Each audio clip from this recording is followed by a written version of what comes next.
Admiral Quan stood on the bridge of his massive warship, staring at the star map in front of him. Red lights blinked across the display, showing the position of his fleet. 40,000 ships stretched out behind him, the pride of the Valerian Empire. But today those red lights meant nothing compared to the empty black circle on the map. The black circle was Terran space. For 500 years, no Imperial ship had entered that region. No one talked about why. The old record simply said it was forbidden. "Admiral," called his communications officer, a young woman with nervous eyes. "We're getting the emergency signal again." Quan nodded. 3 days ago, the monitoring stations at the edge of Terran space had gone silent. These stations had watched the Forbidden Zone for centuries, making sure nothing came out. Now they were dead, and High Command wanted to know why. "Show me the last transmission," Quan ordered. The main screen flickered. Static filled the air, then cleared to show a panicked face. The station commander's voice cracked as he spoke. "This is Outpost 7. We're detecting massive energy readings from inside the zone. Something big is moving in there. Something that shouldn't exist. We're going to investigate and..." The transmission cut to static. Quan had seen this recording 50 times. Each time it made his skin crawl. The station commander had been a 20-year veteran. Veterans didn't panic over sensor ghosts. "Sir," his science officer stepped forward. "I've been studying the old records about Terran space, the ones from 500 years ago, and the records say we fought a species called humans there, primitive creatures from a small world called Earth. The files say we eliminated them completely." Quan frowned. "Then why is the space still forbidden?" The science officer looked uncomfortable. "The official reason is biological contamination. But sir, there are some classified files that suggest..." "Suggest what?" "That we didn't eliminate them. That we ran away." The bridge fell silent.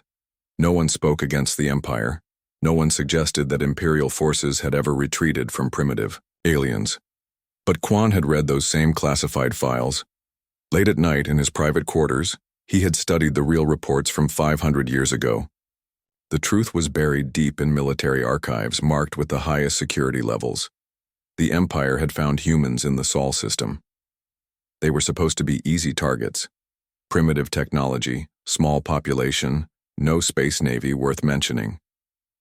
The Imperial fleet had expected to conquer them in a few days. Instead, the humans had fought like nothing the Empire had ever seen before. They didn't follow the rules of warfare. When their ships were destroyed, the crews would ram the wreckage into Imperial vessels. When their cities were bombed, they built new weapons in underground factories. When their armies were defeated, civilians would pick up guns and keep fighting. The war, humans lost every battle, but they never gave up. They adapted to every Imperial tactic. They learned from every defeat. And slowly, impossibly, they started winning. The final Imperial report was classified at the highest level. Quan had only seen fragments, but those fragments haunted him. The humans had developed weapons that shouldn't exist, technology that violated known physics, ships that moved faster than Imperial sensors could track. In the end, the Empire had used planet-killer weapons on the human worlds. They had turned Earth into a burning wasteland and left the entire system as a dead zone. Then they had declared victory and forbidden all future contact with the region. But the real reason for the quarantine wasn't biological contamination. It was fear. "Admiral," his communications officer called again. "We're receiving a transmission from the edge of Terran space." Quan's blood turned cold. "From our monitoring stations?" "No, sir. From inside the Forbidden Zone." The bridge crew turned to stare at him. Quan felt his heart beating faster. Nothing was supposed to be alive in Terran space. Nothing had lived there for 500 years. "Put it on speakers," he ordered. Static filled the air. Then, through the noise, came a voice. It spoke in an old language that the Empire's computers barely recognized. The words were translated and displayed on the screen. "Imperial vessels, you are approaching Terran space. This region is under our protection. Turn back now." Quan stared at the translation. "Our protection?" he whispered. His science officer was frantically checking her instruments. Sir, I'm detecting energy signatures from multiple locations inside the Forbidden Zone. Massive structures orbiting the dead worlds. And sir, they're not dead anymore. What do you mean? I mean the planets are showing signs of life. Artificial atmospheres, city lights, industrial activity. Something has been rebuilding in there. Quan felt the deck trembling under his feet. Around him, his officers worked at their stations with growing panic. The impossible was happening. The dead zone wasn't dead. Sir, his tactical officer called out. I'm detecting movement. Multiple contacts coming from Terran space. They're heading directly for us. How many? I can't get an accurate count. They're using some kind of stealth technology I've never seen before. The transmission came again, clearer this time. Imperial Fleet, this is your final warning. Terran space is forbidden to your kind. You have 60 seconds to reverse course. Quan stared at the star map. The black circle that marked Terran space wasn't empty anymore. Red dots were appearing at its edge, moving toward his fleet with impossible speed. Sir? His communications officer said quietly. The transmission is continuing. They're identifying themselves. The voice came through the speakers again, calm and steady. This is Jinha of the Terran Defense Corps. You have 30 seconds to withdraw. Jinha. A human name. Impossible. Quan's hands shook as he gripped the command rail. Everything he knew about Imperial history was crumbling around him. The humans were supposed to be extinct. Terran space was supposed to be dead. But something was out there, something that claimed to protect the Forbidden Zone. Admiral, his science officer whispered, I'm getting clearer readings on those ships. Sir, they're not using any technology in our databases. The energy signatures are completely unknown. How big are they? I don't know. They seem to exist in multiple dimensions at once. Our sensors can't get a solid lock. 10 seconds left. Quan had to make a choice. He could order his fleet to retreat, admit that the mighty Imperial Navy was afraid of signals from an empty system, or he could advance and discover the truth about Terran space, no matter what that truth might cost. The voice came one last time. Time is up, Admiral.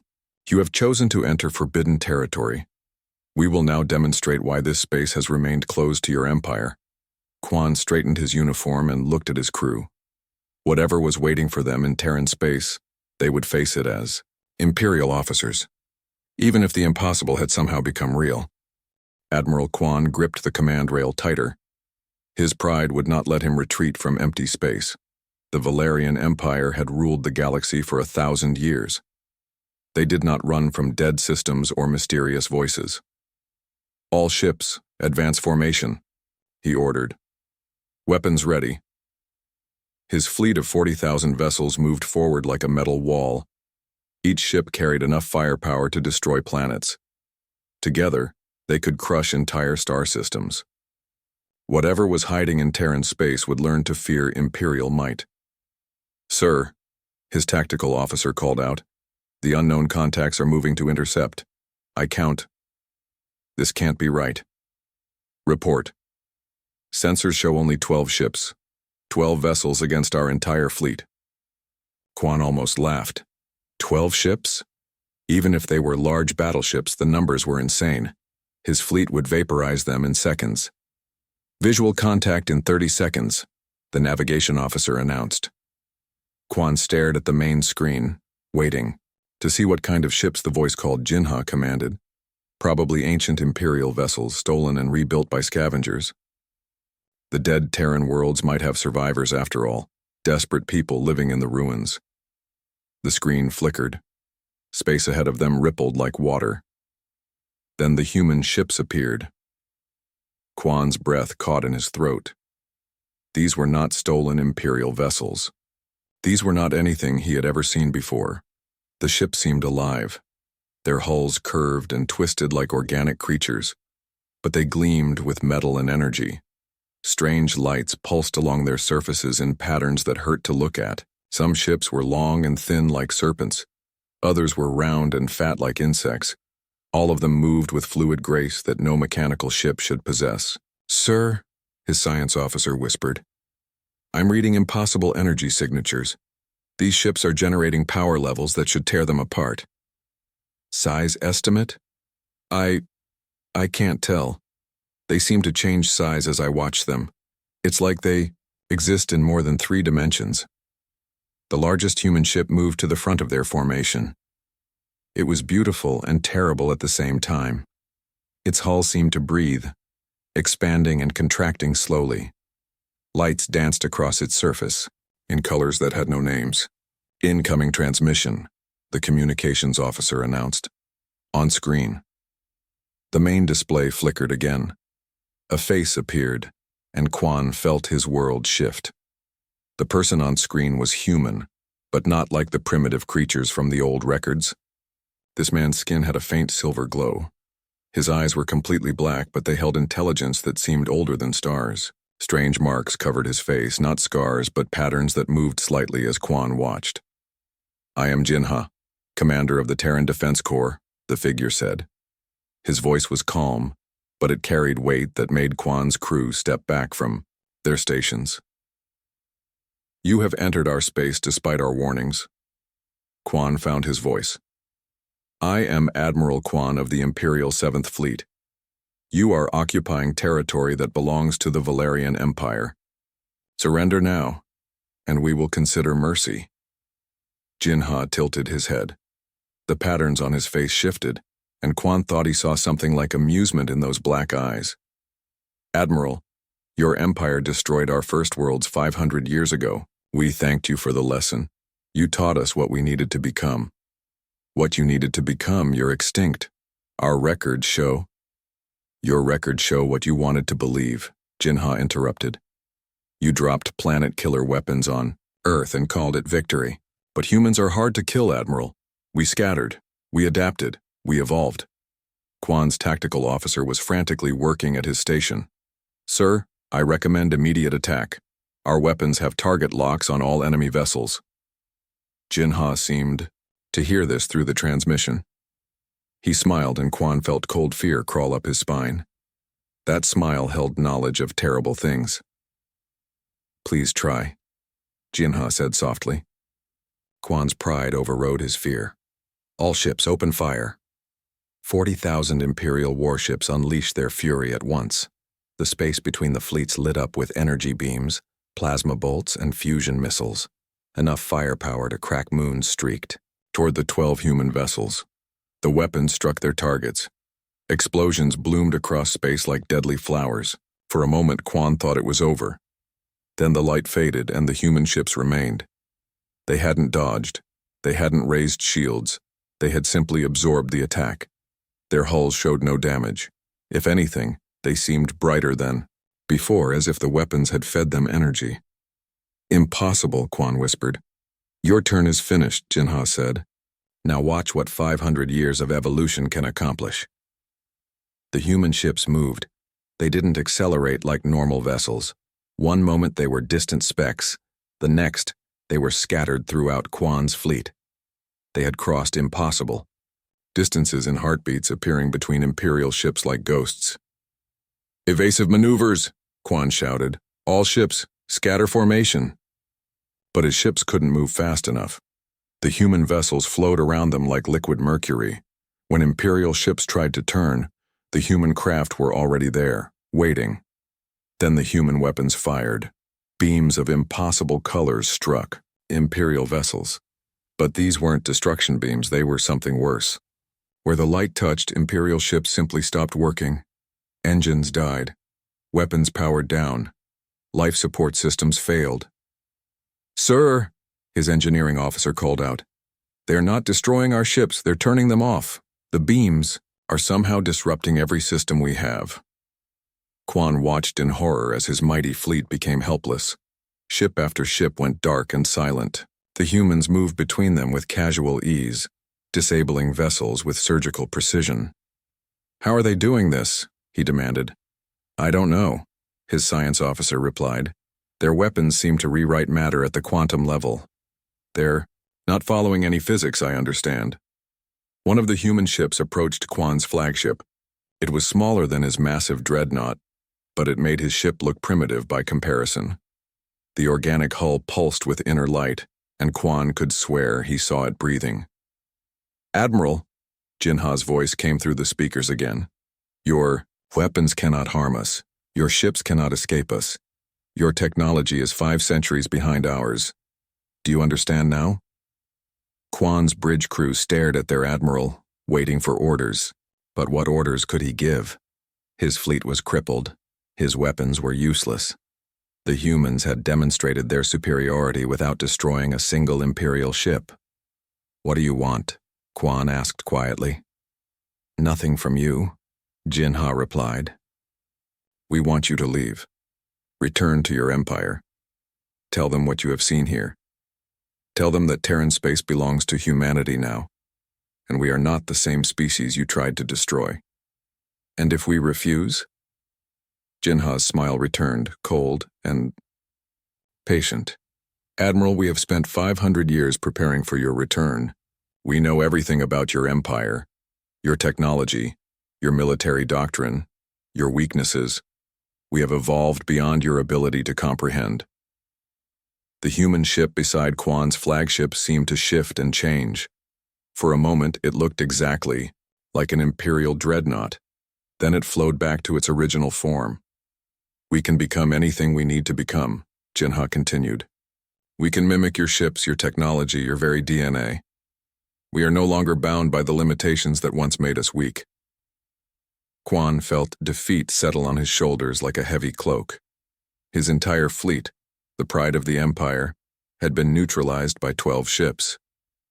12 impossible vessels crewed by humans who should have been extinct. "You have 1 hour to repair your engines and leave," Jinha said. "Do not return to Terran space. Do not send more fleets. This is our home now, and we will defend it with everything we have become." The transmission ended. The human ships began to fade from view, becoming translucent before disappearing entirely. But Quan knew they were still there, watching, waiting. His communications officer looked up from her station. "Sir, our ships are coming back online. Whatever they did to us, it's reversing itself." Quan stared at the empty space where the human vessels had been. His pride wanted him to stay and fight. His duty demanded he return with this impossible news. But his survival instincts, honed by decades of warfare, told him the truth. Humanity had returned, and they had become something the galaxy had never seen before.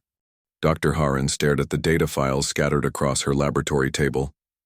For 3 weeks she had studied every piece of information from Admiral Quan's encounter with the humans. The more she learned, the more impossible it all seemed. Her laboratory was hidden deep inside the Imperial Research Station, far from prying eyes. The High Command had ordered complete secrecy about the Terran space incident. They didn't want panic spreading through the Empire, but they did want answers. Harin was the Empire's best scientist. She had designed weapons that could crack planets. She had built ships that traveled faster than light. She understood the laws of physics better than anyone alive. The human ships broke every law she knew. "Computer, display the energy readings again," she said. Holographic displays filled the air around her. Charts and graphs showed impossible numbers. The human vessels had generated more power than entire star systems. Their weapons had rewritten matter at the quantum level. Their hulls had absorbed Imperial firepower that should have vaporized anything in space. "How?" she whispered for the 1,000th time. A soft chime announced that someone was entering her lab. Harin looked up to see her assistant, a young man named Davi. His face was pale with excitement. "Doctor, I found something in the old archives. Something about the original human war." Harin gestured for him to continue. Davi activated his data pad, and new images appeared in the holographic display. "These are classified reports from 500 years ago," Davi said. "They show what really happened during the human conflict." Harin studied the ancient files. They told a different story than the official records. The humans hadn't been primitive at all. They had been adaptive. The first Imperial attacks had destroyed human cities easily. But within weeks, the humans were rebuilding with better defenses. When Imperial weapons destroyed their factories, they built new ones underground. When Imperial ships bombed their planets, survivors scattered to asteroids and moons. "Look at this report," Davi said. highlighting a section of text. 3 months into the war, human technology had advanced by decades. 6 months in, they were building ships that Imperial sensors couldn't track properly. Harren read the report carefully. The Imperial commanders had been confused and frightened. Every time they developed a new weapon, the humans found a counter within days.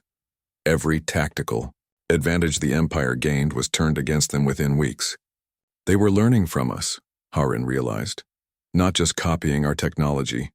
They were understanding it and improving it faster than we could adapt. There's more, Davi said. The final reports mention something the humans called integration, protocols. The Imperial commanders didn't understand what it meant. Harren felt a chill run down her spine. Show me. New files opened. These were marked with the highest security levels, reports that only a few people in the Empire had ever seen. They described the final human settlements before the planet-killer weapons were used. The reports were written by terrified Imperial observers. They described human colonies that seemed more like living organisms than cities, buildings that grew and changed shape, technology that responded to human thoughts, people who seemed to be merging with their machines. Computer, enhance this image, Harren ordered. A photograph from the final days of Earth appeared.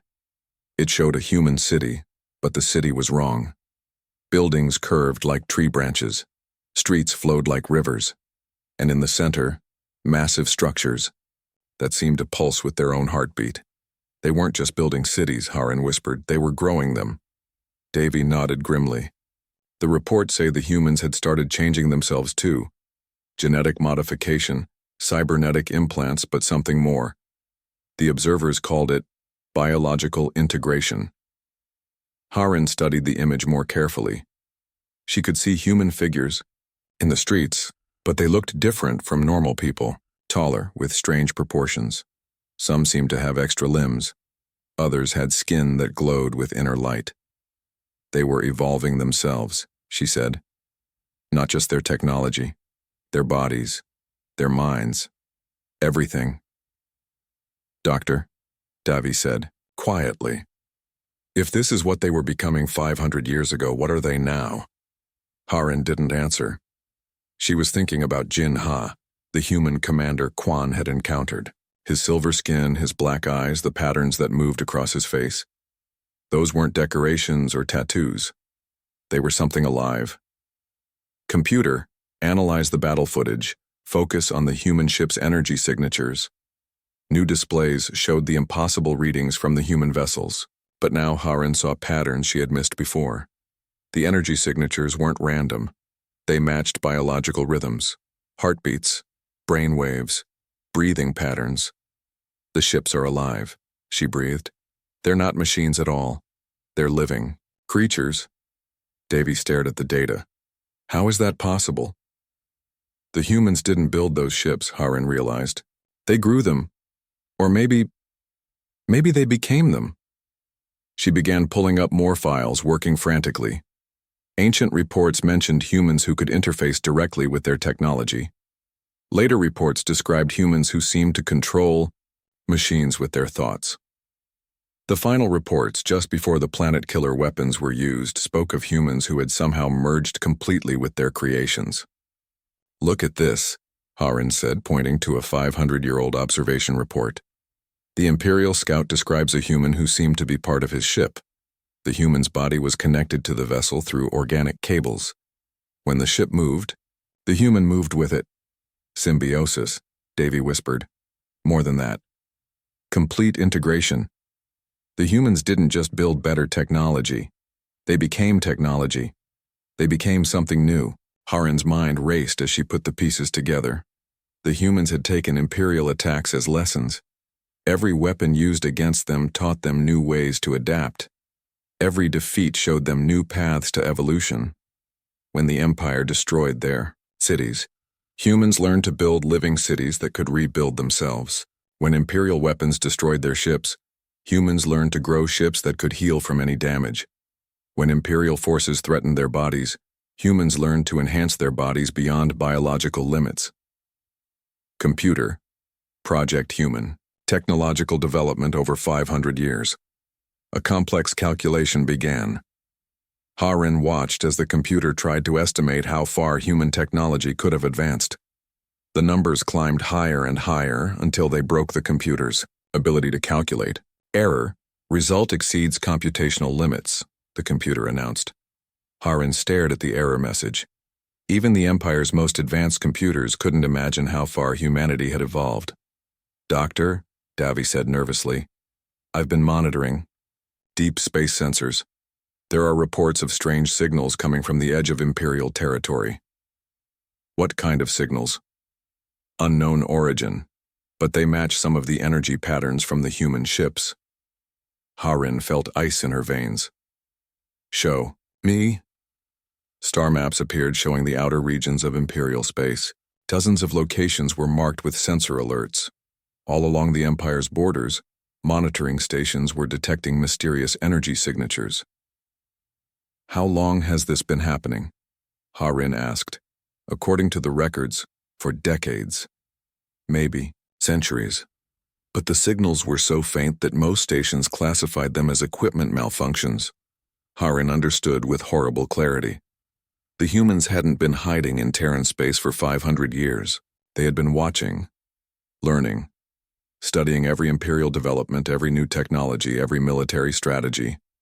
"They've been preparing," she said. "Not just defending their territory. They've been getting ready for something much bigger." "Getting ready for what?" Harin looked at the star map showing Imperial space surrounded by mysterious signals. She thought about human ships that could absorb any weapon and adapt to any defense. She remembered Jinha's calm confidence and his promise that humanity had evolved beyond Imperial understanding. "I think," she said slowly, "they've been getting ready to come back." Davy's face went pale. "Come back where?"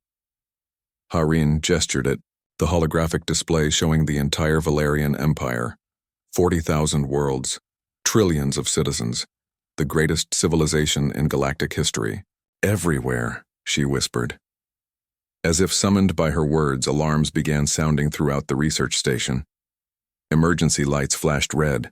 The communications system crackled to life with panicked voices from across Imperial space.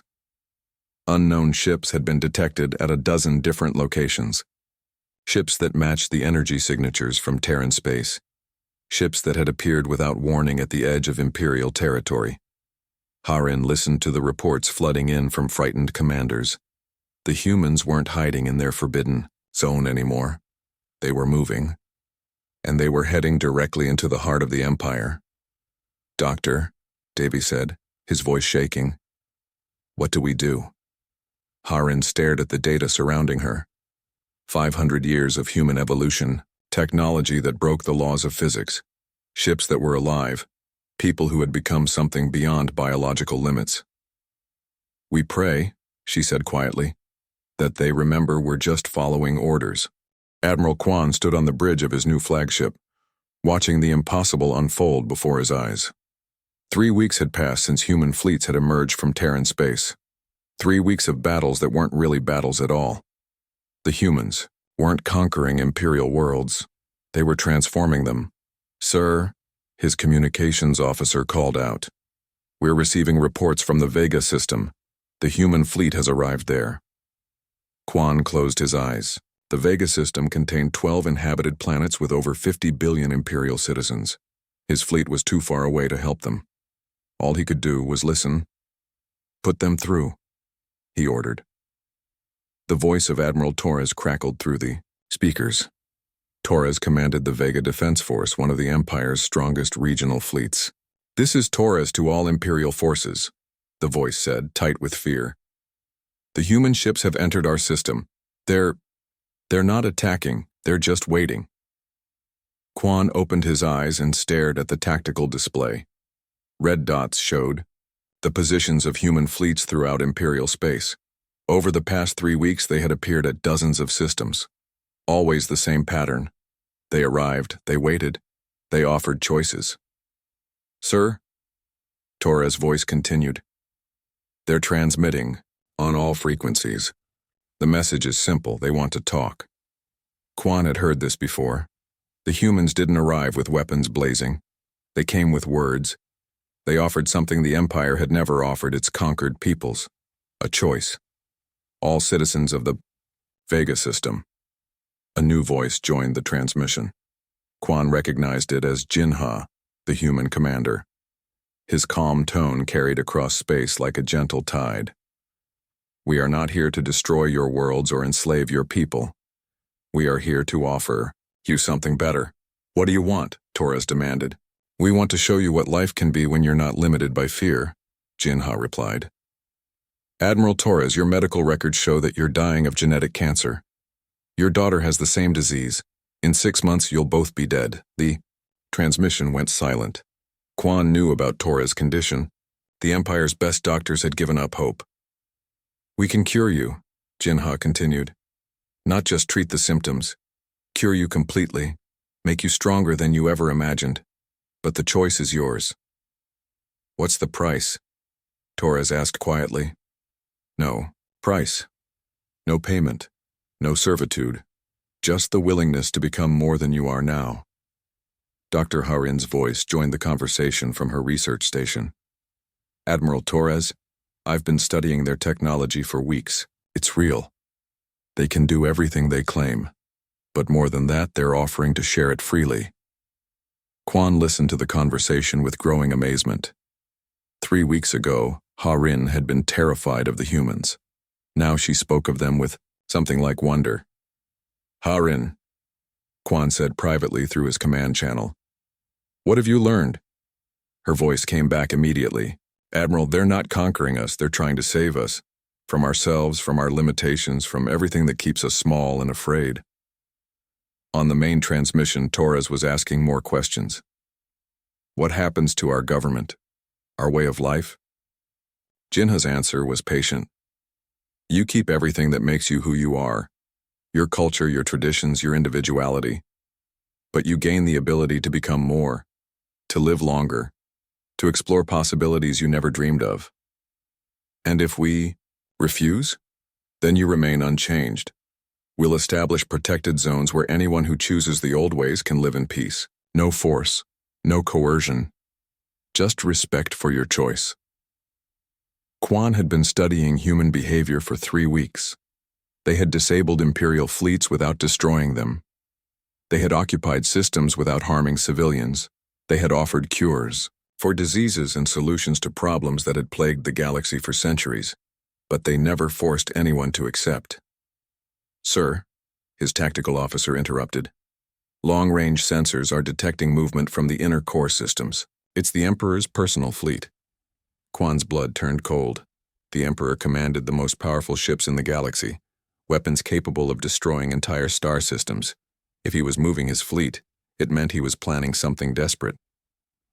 "Track their course," Quan ordered.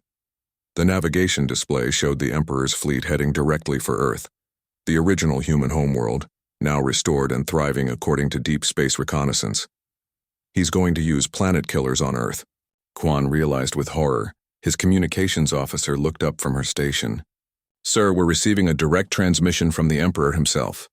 The main screen flickered, showing the face of the most powerful man in the galaxy. Emperor Valdris looked older than his years, his eyes filled with rage and desperation. "All Imperial forces," the Emperor announced. "I am activating the final protocol.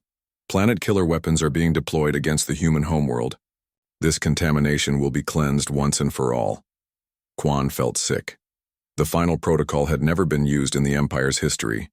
It meant the complete destruction of entire solar systems, turning them into dead zones that could never support life again. "Emperor." Jinha's voice joined the transmission. The human commander's face appeared beside the Emperor's, calm and unafraid. "You tried this before. 500 years ago. It didn't work then. It won't work now. This time will be different," Valdris snarled. "This time I'm using weapons that can crack the fabric of space itself." Jinha smiled sadly. "Your Majesty, we've been monitoring your weapons development for centuries. We know exactly what you're planning to use. We helped design some of those systems." The Emperor's face went pale. "Impossible." Nothing is impossible, Jinha replied. That's what you never understood about humanity. You see barriers where we see opportunities, you see endings where we see beginnings. On the tactical display, Quan watched as the Emperor's fleet approached Earth's solar system. But as they drew closer, something strange began to happen. The planet-killer weapons began to malfunction. Sir, his science officer called out, monitoring the long-range data. The Emperor's weapons are powering down, all of them simultaneously. How? Harin's voice came through the communication system. Admiral, I'm reading massive energy surges throughout Imperial space. The humans have activated something vast. Quan looked at the galaxy-wide tactical display. Across Imperial territory, every human ship was glowing brighter. The energy patterns he had first seen at Terran space were spreading like a living network. They're connected, he whispered, all of them. Every human ship, every transformed station, every person who chose integration. They're all part of one massive system. Jinha's voice reached every corner of Imperial space. Emperor Valdris, your weapons draw power from zero-point energy fluctuations. For the past century, we have been seeding Imperial space with quantum regulators, microscopic devices that can control those fluctuations. The Emperor's fleet drifted helplessly near Earth, their most powerful weapons reduced to useless metal. Your planet killers no longer work, Jinha continued. Not here. Not anywhere in this galaxy. We have made it impossible to destroy worlds. Quan stared at the implications. The humans hadn't just evolved beyond Imperial technology. They had, quietly, patiently made war itself impossible. But that's not why we're here, Jinha said, his voice growing warmer. Emperor, your doctors tell you that you have less than a year to live. Your heart is failing. Your mind is beginning to deteriorate. You're dying, and you're afraid. The Emperor's face crumbled. The rage left his eyes, replaced by something like desperation. We can help you, Jinha offered.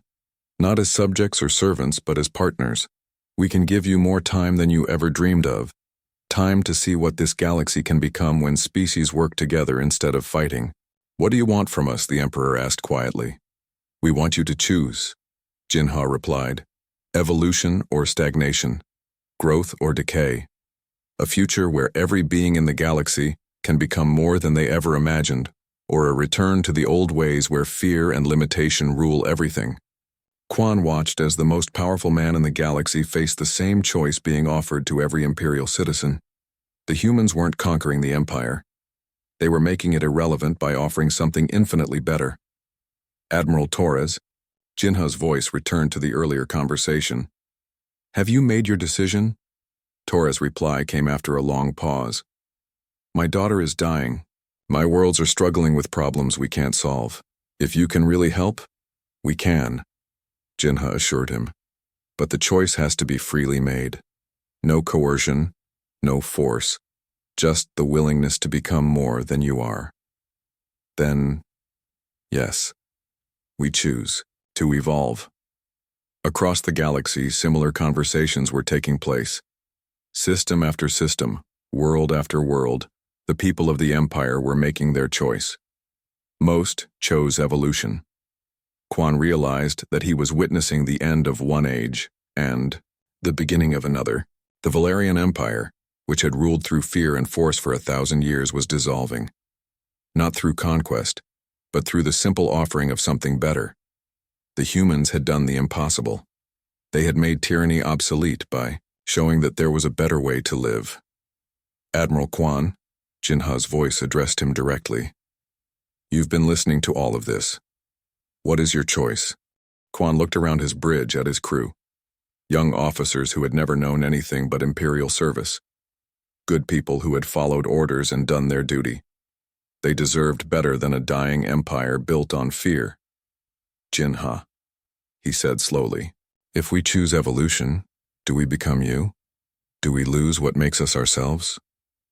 You become the best version of yourselves, Jinha replied. Enhanced, improved, freed from the limitations that hold you back. But still you. Still unique. Still individual. Quan made his choice, then we choose to evolve. 6 months had passed since the galaxy changed forever. Dr. Harin walked through the corridors of what had once been the Imperial Research Station. The walls around her glowed with soft light that pulsed like a heartbeat. The floor felt warm and alive beneath her feet. Everything had changed, including herself. She stopped at a window and looked out at the stars. Her eyes were different now. The integration process had given her new vision.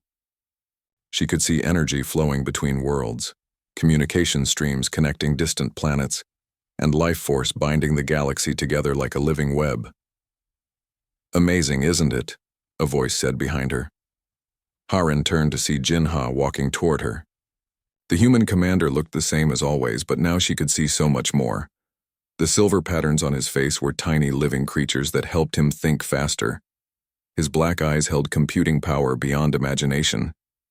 He had become something wonderful and new. "I never dreamed the galaxy could be like this," Harin said. "When you can only see normal light, you miss the beauty." Jinha smiled. "Humans always looked for what others couldn't see. That's how we survived." The transformation had happened quickly, but peacefully. The humans offered every species a choice: join them and evolve, or stay the same in safe, protected areas. Most chose to evolve. The old empire was gone. Not destroyed, just forgotten. Why follow rigid rules when you could be part of something greater? "How is Quan doing?" Harin asked. "Come see," Jinha replied. They walked through hallways that changed shape around them. The living station sensed what they needed and provided it. Doors appeared when required. Rooms grew larger or smaller depending on use.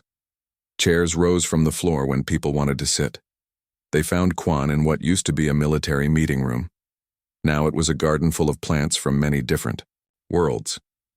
The former admiral was caring for a flowering vine from his home planet. His hands had silver lines running through them now. The integration had cured his diseases and made him stronger. But more important, it had opened his mind. "Harin Jinha," Quan called out cheerfully. "Look at this.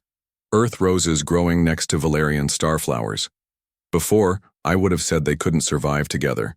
Now they help each other grow." Harin studied the plants.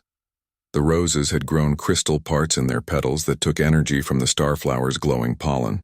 The roses gave back nutrients that made the starflowers bigger and brighter. Two different species making each other stronger. "Is that what we are now?" Harin asked. "Different kinds helping each other grow?" "That's what we always were," Jinha said. "We just had to stop seeing differences as problems."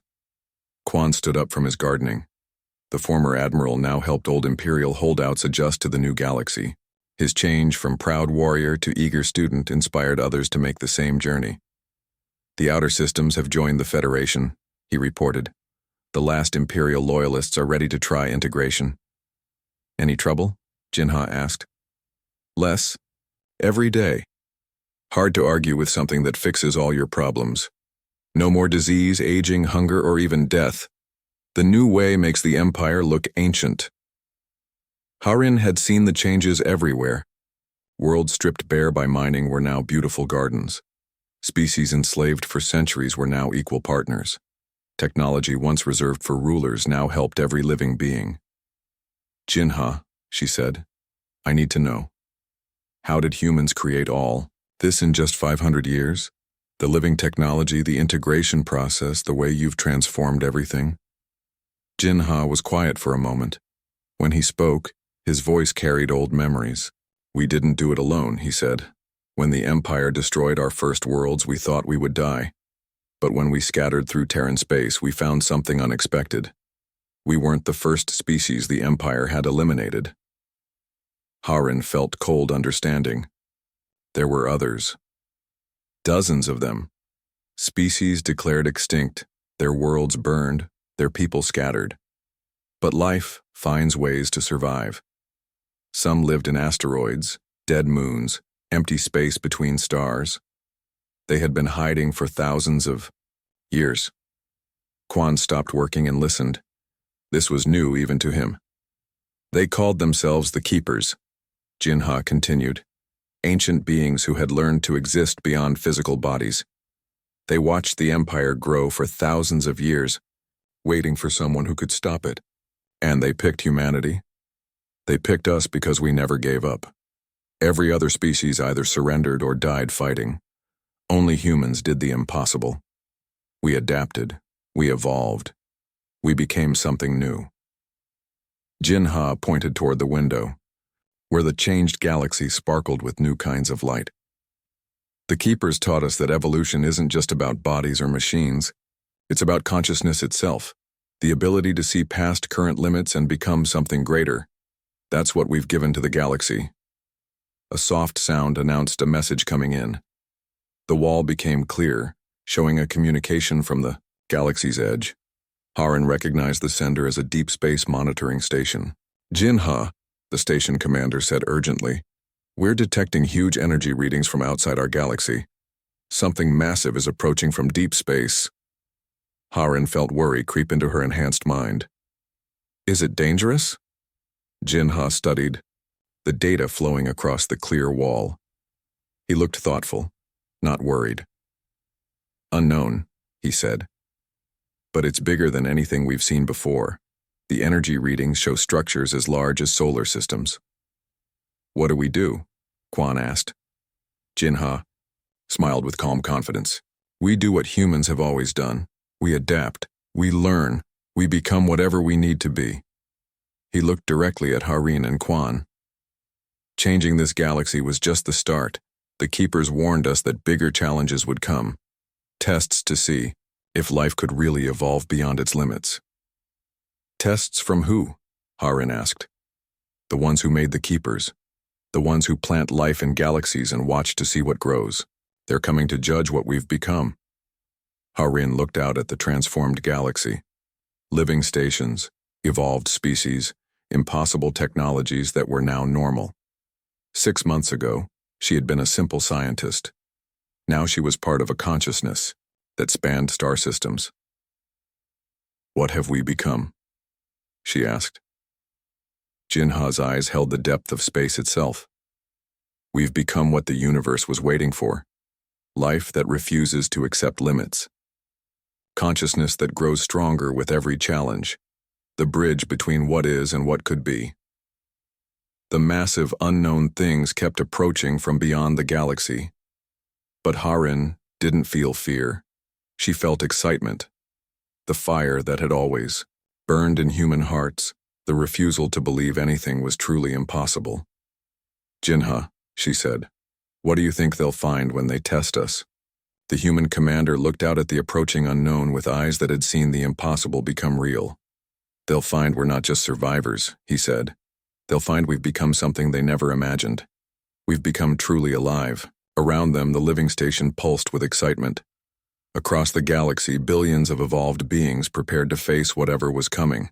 They had learned humanity's greatest lesson. Every ending was just the beginning of something even more amazing.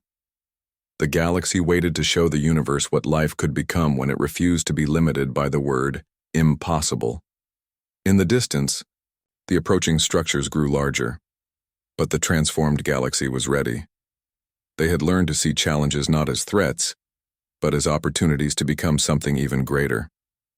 Whatever came next, they would face it together. And they would show the universe that when life refuses to accept limits, anything becomes possible.